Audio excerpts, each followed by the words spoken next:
నెల రోజులుగా మంచినీళ్లు రావడం లేదని, దీంతో కనీస అవసరాలకు కూడా అనేక ఇబ్బందులు పడుతున్నామని ఖాళీ బిందెలతో మహిళలు రోడ్డెక్కిన సంఘటన మెదక్ జిల్లా కొల్చారం మండలం నాయనజలాల్పూర్ గ్రామంలో శుక్రవారం చోటు చేసుకుంది. తాము నెల రోజుల నుండి మంచినీటికి అనేక ఇబ్బందులు పడుతున్నామని వారు ఆవేదన వ్యక్తం చేశారు. ఈ సందర్భంగా మహిళలు మీడియాతో మాట్లాడుతూ, ఒక నెల రోజులు అవుతుంది, మాకైతే వాటర్ రావట్లేదు. పొద్దున్న లేచి పిల్లలను స్కూల్కి పంపించాలి, జాబ్లకు పోతారు, డ్యూటీలకు పోతారు, అన్నిటికి పోతారు. పొద్దున్న లేచి స్నానం చేసుకోవడానికి లేవు, కనీసం పండ్లు తోముకోవడానికి నీళ్లు లేవు, దేనికి నీళ్లు లేవు. మేము ఇప్పటి వరకు ఇప్పుడు పొద్దున్న లేచి నుండి ఇప్పుడు 12 అవుతుంది, ఇప్పటి వరకు స్నానాలు లేవు, ఏం లేవు.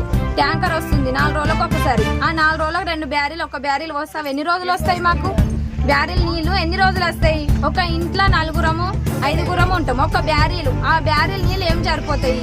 నీళ్ళు వస్తలేవు. ఎన్ని రోజుల నుంచి చెప్తున్నాము? 1 మంత్ నుంచి అసలు నీళ్ళే రావట్లేదు.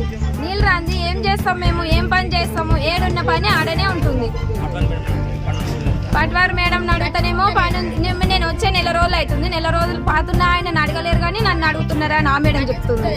ఎవ్వరేం పట్టించుకుంటలేరు. మేము ఏం చేయలే ఊర్లే, ఈ ఊర్లో ఈ గల్లీకి మాత్రం నీళ్ళు మాత్రం రావట్లేదు.